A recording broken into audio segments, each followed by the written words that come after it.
Hey YouTube, what's up? Feeble Junk here. I'm here to bring you my Haxe tutorial number 4. Uh, you're probably wondering from the last tutorial where we're going to go with this whole entity management thing. That's what I'm here to explain today. We're going to work on adding more objects, or we're going to be streamlining that, the way it draws stuff on the screen more and how it updates objects. And hopefully we're going to work on collision detection and firing a bullet from a ship, and that's where I hope to get to today. So let's get going.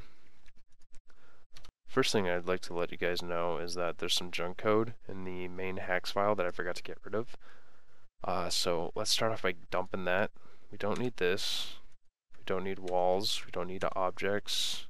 We don't need padding. We don't need in padding, but everything else we do need. We can dump this comment, dump walls, and we can dump the trace, and that should be good. That's everything we should have to modify in the main Haxe file, at least for now. So let's start off by explaining what's going to be happening today. I want to make it so when we're in the entity manager, I want everything, including bullets, to be added to active entities. So then everything will get all drawn in the same loop. And then we don't have to have a bunch of different lists holding objects that could be getting handled together. This will just save time and it'll make stuff look a lot nicer. So let's start off by doing that. We're going to start off by making a loop to create a bunch of bullets that are going to be hidden right off the bat. So let's add a for x in. X can be whatever you want. I just pick X because that's like my normal number I pick for a for, or my normal letter I pick for a for loop. Yeah, my favorite number. I like 4. Okay, we're gonna do bullet equals new asteroid. Yeah, that doesn't take any parameters yet. Oh, right, we're not doing asteroid. Wow, what am I doing? Bullet. Okay, we're gonna be adding it to active. We're not gonna be adding it to active entities. Don't you guys goof me up yet? We're gonna be adding it to sleeping bullets. Sleeping bullets.push, and I have to remember to initialize the array because otherwise the compiler is going to throw an error because we're going to be trying to add to a non-initialized array. So sleeping bullets equals new list bullet. Why are you not turning blue? There we go. And then same thing for sleeping rocks. No. Okay. And we're gonna make an active active bullets and active asteroids. So then we can do collision detection later on with those. So we're not gonna be doing anything right now. Just it's gonna be at the end of this tutorial, or near the, one of the later things we're gonna do in this tutorial. So var active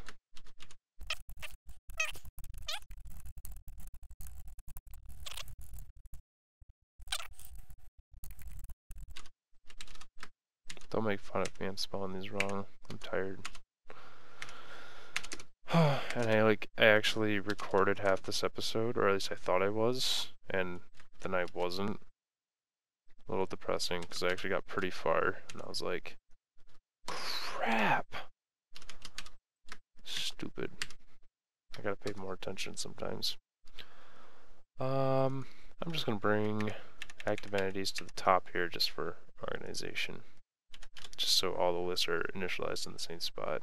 Preference on my half. Let's add parent, or we're gonna add player back down here because I want that drawn on top, remember. Sleeping bullets is being added to that. Now we also have to add sleeping bullets to the stage. So parent dot add child bull, and we also have to make it invisible. So we're going to do bull dot visible equals false. So now it won't actually be getting rendered, it'll just be invisible and not active. Yeah, the initialization function looks good for right now. I don't think there's anything else I gotta do to it. Next up, we're gonna be taking a look at the update function. Actually, no. Update function is good for right now. So, next, oh, yeah, can't forget this.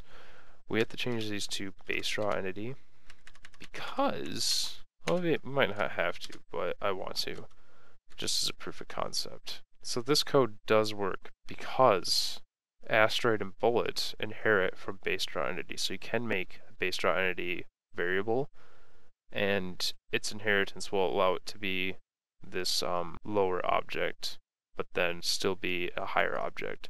So that'll let us put everything into active entities still. You can probably do it either way. I'm just going to do it this way just so you guys can see.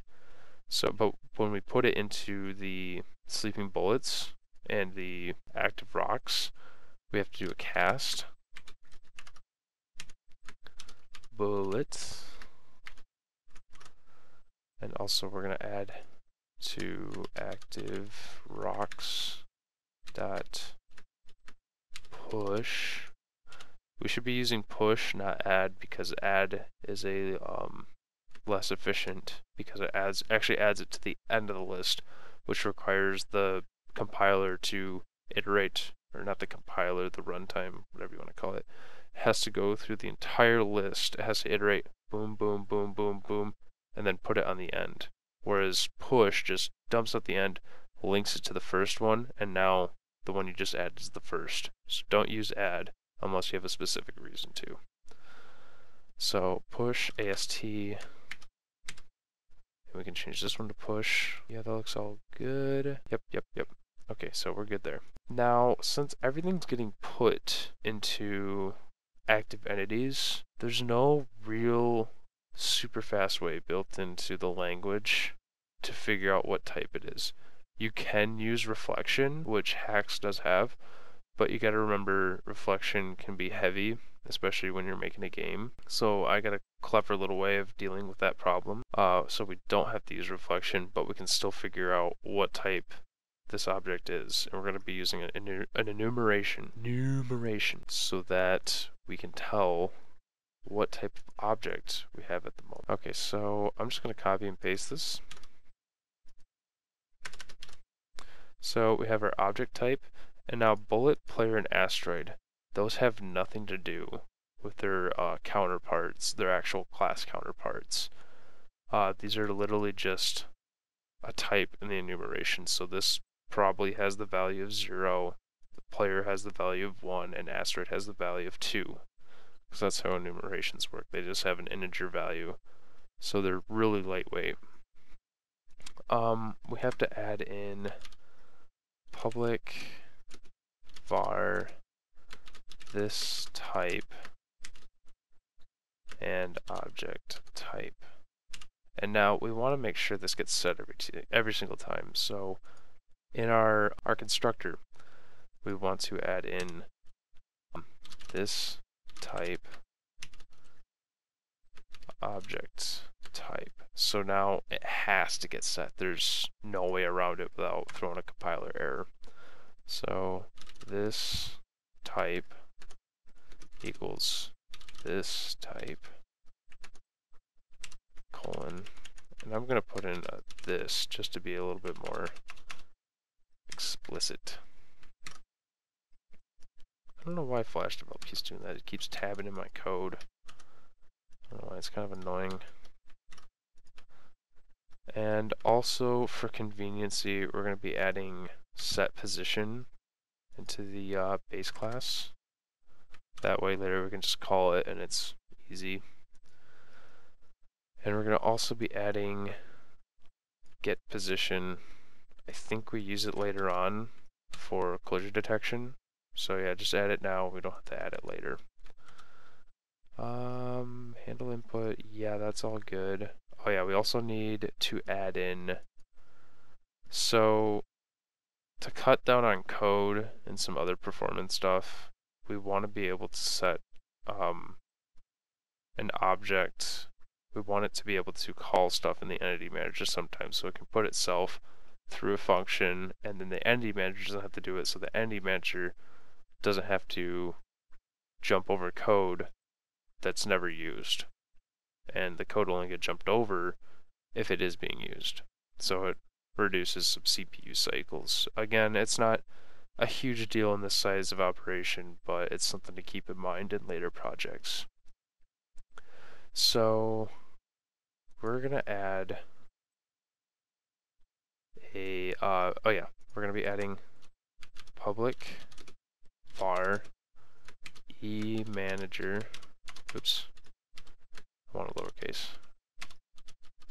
I don't know why, I just do manager. So now, if this object is set, we'll be able to call functions that are in the entity manager's class, which will be beneficial for bullets and asteroids, and possibly some other stuff, but we're not going to get into that right now. That's going to be a little down the road. Okay, so we're done in base draw entity.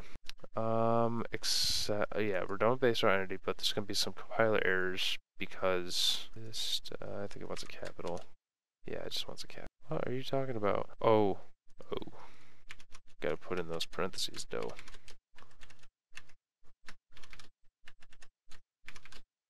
Yeah, don't forget those guys. Okay, so now these are all mad because it's realizing I'm missing an argument. So we're gonna import entities, TIES dot base draw entity, because that's where our enumeration is. Object type dot, and then since this is asteroid, yeah, we're gonna make it asteroid. I'm gonna copy this so I can use it again. Special player, boop, object type dot player, and now we just have to go to bullet, boop. I have to check and make sure I'm still recording. I don't want this to all go to waste again. Object type dot bullet. I'm also trying to be quiet because it's like midnight right now. Everybody's trying to sleep. Let's do a run real quick. Make sure we got everything. Asteroid. It's not happy about how I spelled that. I think. No? Class not found entities. Maybe it's a lowercase. Yeah, I think it's a lowercase. Yeah, forgot to make that lowercase. I think it's gonna be mad one more time because Haxe's compiler can be weird. Like it just gets to a problem and it stops. It's like I don't know what to do. Yeah, why did I do that? Oh, I don't know why that didn't work, but whatever. Active rocks and P should be a lowercase, and we have to cast because we're pushing that into. Oh boy, nope.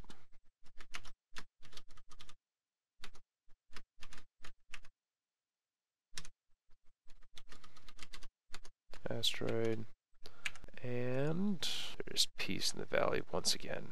Alright, cool. So we just got all that done.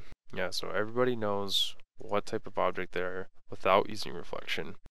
We implemented the ability to call functions from entity manager if that object is set. One more thing we have to do is we have to override the public function for update. There we go. Let me get to my cheat sheet. Okay, so in bullets, we want the entity manager because we're going to have to use it. So we're going to go em entity manager. And since the constructor for the base class doesn't have entity manager in it, we're going to have to do eManager equals em. And now we have the entity manager in our bullet class. Next in bullet class, we're going to do the normal stuff, super.updates, even though it's not super necessary right now, but whatever. And then we're going to be adding our speed vectors. Okay, so bullets have to know when they're going to die. We're going to be using a timed death. You could use distance, but that doesn't seem practical to me. It would just require a lot of extra code. So I'm just going to use time. And to do that, we're going to add in two integers, var age int equals 0, and var age death int. We're going to make it 40 for right now. Oops, didn't mean to do that. And now if age is greater than age death, do stuff. And we also have to add to age every single time this function loops, so we can keep track of how old it is. Now, when this object is being reset to nothing, so when the bullet either hits an object or it times out, we have to reset the object. So age equals 0, awake equals false. We could also do this dot visible equals false. And this dot eManager dot, now we have to create a function so that it knows what to do with itself. So let's go to entity manager, drop that. Let's make a function called public function set sleep. And we're going to send in an object. It could be anything that inherits base draw class. So obj base draw entity, and now anything can hand itself in there and it'll be set to sleep. So let's go back to bullet dot set sleep this. So it's sending itself to the set sleep function. Entity manager set sleep. Okay. And here, before I was setting the object visibility to false and whatnot, you can do that too. I'm just going to copy in some code real quick. That's pretty self-explanatory. So yeah, you can either have the object set visible here in the set position, reset speed and position. You could have that all in here if you wanted, or you could move it all to here, and you'd have less lines of code, but in total, but you'd have more lines of code in your entity manager. Either way, it doesn't really make a difference, but heads up. Okay, so when an object is set to sleep, what happens to it? So let's say I'm setting a bullet to sleep. We are going to remove it from active bullets. We are going to remove it from active entities, and we're going to be adding it to sleeping bullets. So let's do exactly just that. First off, we know it has to be in active entities. Dot remove obj, and if object dot this type equals object type dot bullet. And we also want to be able to handle asteroids, so else if obj dot this type equals obj dot, what am I doing? Object type dot asteroid. We don't have to handle player right now because he's not a part of the active entity list as of right now. Actually, it might be, but He's not going to be getting stuck to sleep anytime soon, for now. Okay, so now what do? We got to take it out of those lists. We got to take it out of its active list and put it into its sleep list. So active bullets dot remove obj, and then sleep bullets dot push obj, and then it's the same exact thing for asteroid. Active rocks dot push, what am I doing? Dot remove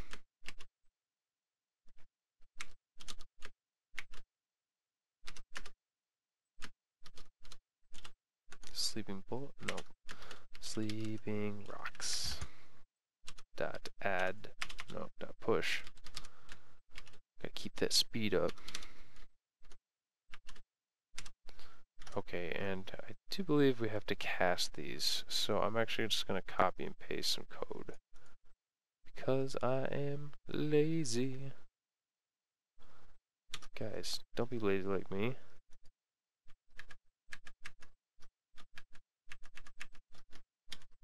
Oh boy, I can't be lazy.